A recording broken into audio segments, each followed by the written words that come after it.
Okay, let's really get into this because the buzz around the upcoming Fantastic Four movie, First Steps, it's been, well, impossible to ignore. Absolutely. And after looking closely at everything, the trailers, the behind-the-scenes stuff, I totally see why.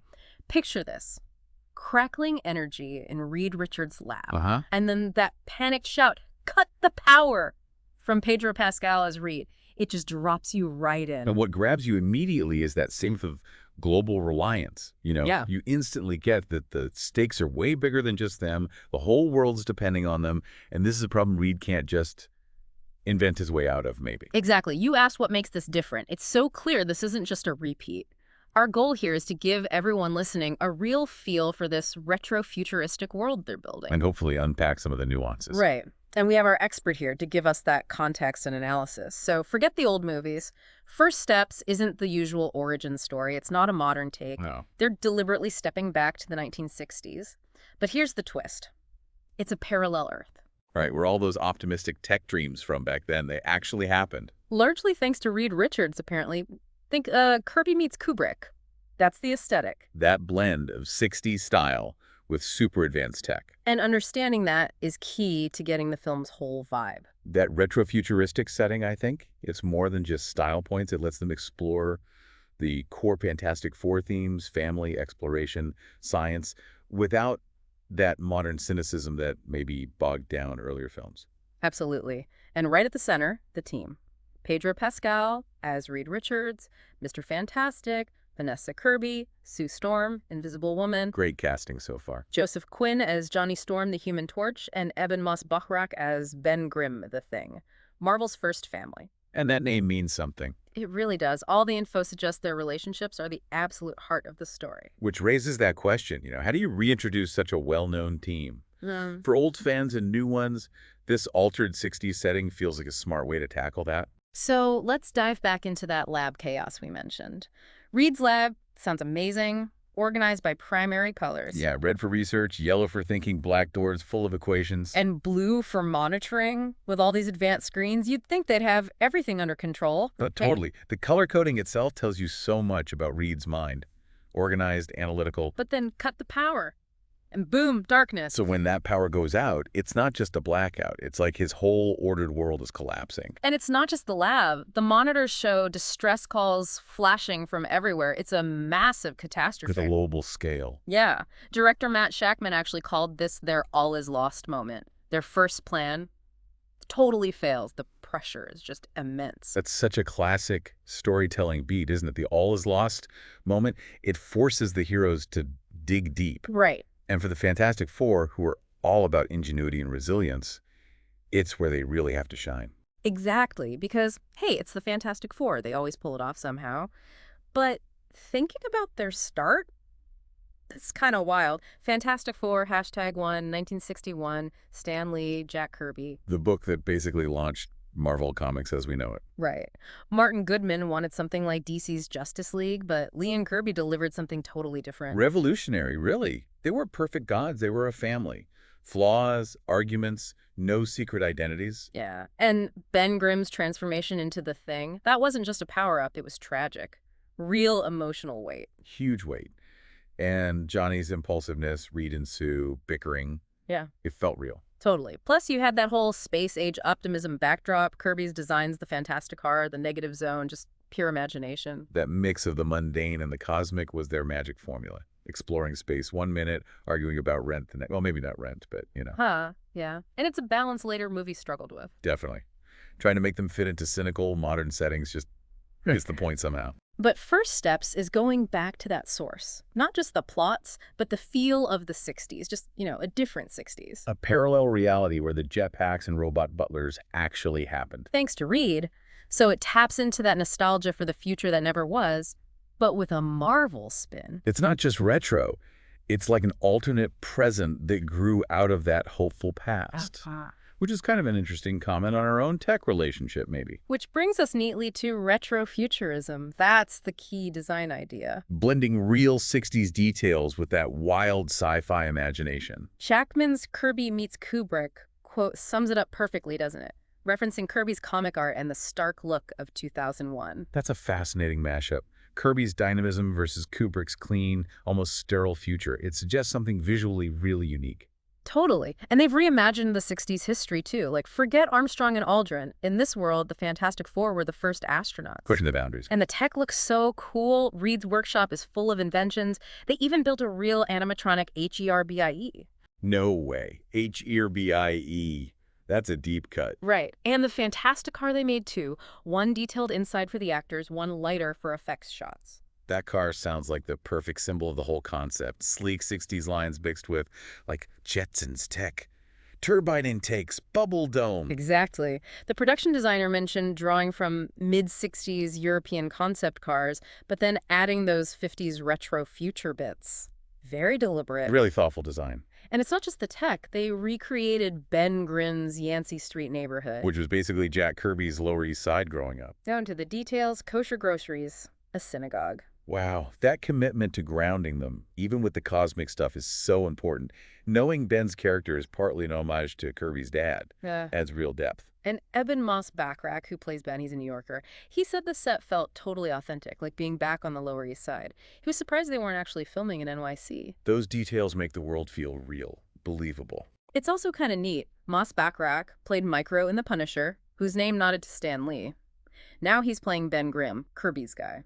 He's connected to both creators. That's a fantastic bit of trivia. Really highlights the legacy, doesn't it? Lee and Kirby's fingerprints are all over Marvel. No, the core of it all, the family dynamic, that's what makes the FF different. Totally. Not colleagues like the Avengers or a school like the X-Men. They're family. And Shackman stressed that casting wasn't just about individual actors, but finding the best family unit.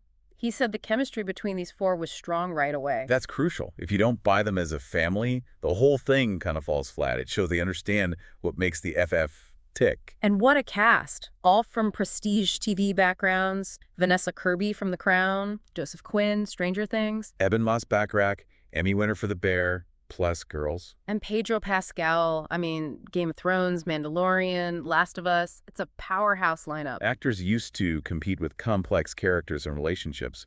They bring that depth. That's exactly what you need for the FF. There's a funny story, too. Pascal and Quinn were filming Gladiator 2 together while Quinn was auditioning for Johnny Storm. Oh, really? Yeah. Quinn was asking Pascal for advice, then Pascal finds out he's up for Reed Richards. Ah, small world. Pascal also met Shackman's daughter selling lemonade right after their meeting. Took it as a good sign. You gotta love those little industry coincidences. Feels like fate sometimes. Okay, so bringing the thing to life. Sounds like a massive job. Hundreds of people involved, animators, designers. It would have to be. Moss-Bachrach said even though it's mostly mocap, they built all the physical costume pieces for reference on set. Accurate scale and everything. Having that physical presence helps so much, doesn't it? Gives the other actors something real to play off of, even with a CGI character. Makes the interactions more grounded. Exactly. Moss-Bachrach even did scenes in different stages, mocap suit, body extensions, sometimes a stand-in and a full costume. Oh, interesting. He said it helped the others connect with Ben inside the thing, not just the rock monster. Crucial for that family intimacy. That's really smart. Keeping the human element front and center, even with the transformation. That's key for Ben Grimm. Then there's Johnny Storm, the Human Torch. Joseph Quinn joked about too many practical effects with the fire. I can only imagine. But he's aiming for a different take on Johnny, not just the skirt-chasing scallywag, as he put it. Which is probably a good thing. That archetype feels a bit dated now. Right. This Johnny uses humor and bravado, but he's apparently less callous, more self-aware. Giving him more depth. Makes him more relatable, I think. And Shackman pointed out Johnny's actually really smart. He was on that space mission for a reason. He uses humor as a shield, but he can be heroic. And he's Sue's brother. They share that intelligence, that resilience, that sibling bond is another core piece. Needs to feel real. Definitely. Okay, now Reed and Sue, architects of this sort of utopia they live in. Yeah, Reed's described as this mix of Steve Jobs, Einstein, and Robert Moses, the guy behind all the retro future tech. But Sue's equally impressive. Head of the Future Foundation, achieved global peace, demilitarization. Wow. That's great. It puts her on equal footing with Reed, not just as the invisible woman, but as a major political force. That balance between his scientific smarts and her emotional intelligence seems vital. Totally. Shackman said Reed has the science IQ, but Sue has the emotional IQ. Together, they built this perfect world. But Perfect worlds don't make for good drama, right? Exactly. So a great shadow appears. If they've solved Earth's problems, the threat has to come from outside. Has to be cosmic. Raises the stakes beyond anything they faced before. And it arrives as the Silver Surfer, played by Julia Garner, delivering that chilling line. Your planet is marked for destruction. Oof. And we know who the surfer usually works for. Galactus, the planet eater. So Reed's scrambling for a solution. We see them in spacesuits. Looks like they're heading out to face this threat head on. The stakes just went from global to galactic. Annihilation level threat. Reed trying to figure it out. That shows how big this is. And then the other huge reveal in the trailer, Sue's pregnant. Ah, the First Steps title makes literal sense, too. Right. In the comics, Reed and Sue have Franklin and Valeria Richards, superpowered kids, and it really looks like Franklin is born in this movie. How so? We see Sue pregnant early on, but then she's missing from later action scenes, and there's that shot of Reed and Sue looking at an empty crib. That does suggest it. Mm-hmm. Introducing Franklin Richards. Yeah. Wow. That's potentially huge for the MCU. His powers in the comics are off the charts, right? Telekinesis, telepathy. Absolutely. On par with Scarlet Witch or Jean Grey, maybe even beyond. The fact Agatha Harkness was his nanny in the comics is another interesting, maybe minor connection. His arrival could seriously shift the power levels in the MCU. Seriously. And Franklin's a big player in comic events like Secret Wars, with Avengers movies called Doomsday and Secret Wars coming up. It feels like they're planting seeds here, laying groundwork for major future storylines. Yeah. People joked about Baby Jack Jack fighting the villain in The Incredibles, but infant Franklin versus Galactus, probably not happening. Huh? Probably not.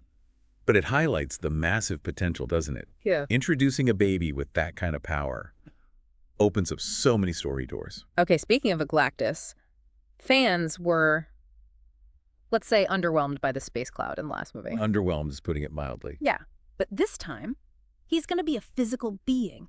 Ralph Ineson is playing him in actual purple and blue armor. Oh, thank goodness. They're actually doing the classic look. Seems like it. The costume workshop is apparently working hard to nail that iconic design. Having a physical Galactus is important, right? Hugely important. He's such an imposing figure in the comics. Making him a real, tangible being shows respect for the source material and just makes him a way more effective villain on screen. Much better than a cloud. Shackman specifically wanted an actor in the role, not just mocap. They're figuring out how to shoot his massive scale, how he interacts with the team. Sounds like they're really trying to do Galactus justice this time. That commitment is key. Galactus isn't just some bad guy, he's a force of nature. A tangible, imposing presence makes the threat feel real. It's interesting they went with Galactus first, not Doctor Doom. Who's usually the first villain people think of for the FF. Right.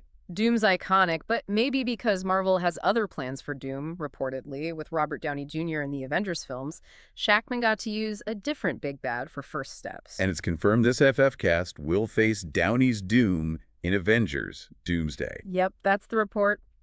So Shackman's logic was, avoid the origin story, avoid Doom for now, and give us a fresh take with a cosmic threat. It's a smart play. Yeah. Establishes this team on their own terms, facing a massive threat, before bringing in their arch nemesis. Lets them breathe. So the stakes are massive for this film. It's the 37th MCU movie. There's real pressure to finally make the Fantastic Four a major movie franchise within the MCU. Definitely pressure. Yeah. But Shackman did great work with WandaVision. And Pascal has a habit of boosting franchises. There's optimism, too.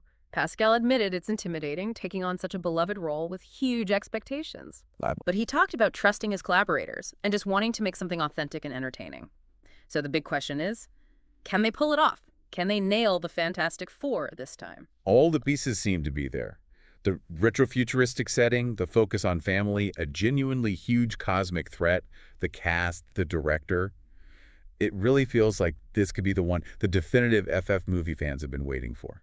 Okay, so wrapping this up, our deep dive into Fantastic Four, First Steps, shows a movie deliberately going back to a retrofuturistic 60s on a parallel Earth, focusing hard on that family dynamic. while facing Galactus, heralded by the Silver Surfer, plus the huge development of Sue and Reed expecting Franklin Richards. It promises a unique visual style and a fresh take, really leaning into the original spirit in a way other films maybe haven't. Hopefully this gave everyone listening a clear picture of what's coming and why there's so much buzz. It really feels like they're respecting the core elements while opening up really exciting paths for the future in the MCU, especially with Franklin. His arrival could be a game changer. And that leads to our final thought for you listening. Given Franklin's immense power in the comics and the whole multiverse thing the MCU is exploring, how do you think his arrival will ripple out? Not just for the FF, but for the whole MCU story down the line. What possibilities does a baby with potentially reality warping powers unlock? Definitely something to chew on as we wait for their first steps.